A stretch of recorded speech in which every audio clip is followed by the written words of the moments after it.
Okay, let's dive straight into Psalm 39.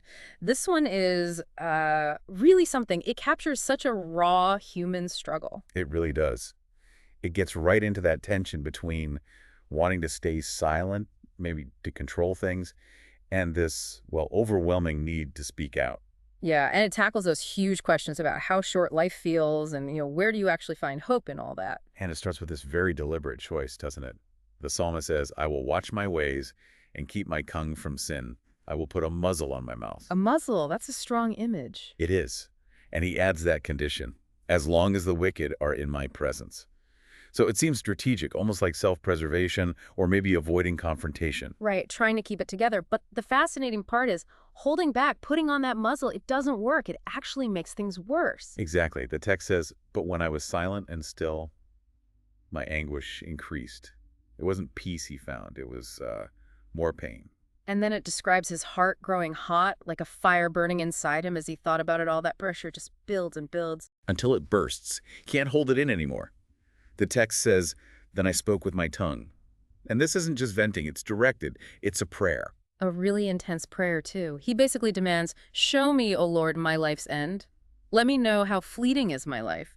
He wants God to lay it out for him. He needs that perspective, that framework to understand his own existence. And the way he describes how short life is, wow, he uses phrases like mere handbreadth. Yeah, or that our lifetime is as nothing before you. It's incredibly stark. And that line that hits so hard, repeated later too, each man's life is but a breath. Just a breath. Think about how fragile that is, how temporary. It really makes you pause. And that leads him to look at all the stuff we do, the rushing around. Right. He says man is like a mere phantom, just bustling about in vain. All this effort, like heaping up wealth without even knowing who will eventually get it. It sounds so futile when you put it like that, especially against the backdrop of life being, well, just a breath. The vanity of it all. But then there's a shift, isn't there? After facing all this transience, this seeming pointlessness, he asks a crucial question. But now, Lord, what do I look for? It's like he hits bottom and looks up. And the answer is the absolute core of the psalm. My hope is in you. It pivots right there. So even with all the pain, the shortness of life, the vanity, his anchor isn't in himself or his circumstances, it's in God. Yes.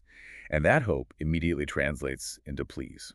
He asks for forgiveness, asks God to save him from his sins. And interestingly, he asks not to be made the scorn of fools. He doesn't want people mocking his trust in God when things are tough. Which connects back to his earlier silence, maybe.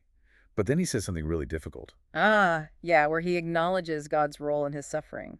I was silent, for you are the one who has done this.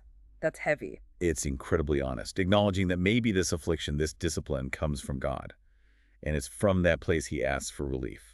Remove your scourge from me. Take this burden away. It shows this complex relationship, facing hardship, but still turning to God, even if God is seen as the source. And it loops back to human frailty again. God disciplines, the psalm says, and you consume their wealth like a moth. We are fragile. And then that refrain again, each man is but a breath. It hammers home our temporariness. The song closes with this really desperate cry, doesn't it? Hear my prayer. Look away from me, that I may rejoice again before I depart, and am no more. Yeah, it's like, please listen, give me a moment of relief, a bit of joy before I'm gone. It's so raw. So looking back at this whole journey in the psalm, it moves from that forced silence through this like internal combustion of anguish. To confronting just how short life is, how futile our dizziness can seem. And then landing on hope, but a hope placed completely outside the self in the eternal. It's quite the arc. It really is. And the sheer honesty about the struggle, the doubt, the pain alongside the hope that resonates, even thousands of years later. Definitely. Gives permission to be real about these hard questions. So maybe the thought to leave you with is this. If life really is, as the psalm says, but a breath, what does it actually mean to put your hope in something eternal? How does that fundamentally change the way you experience, well, the moments of that breath?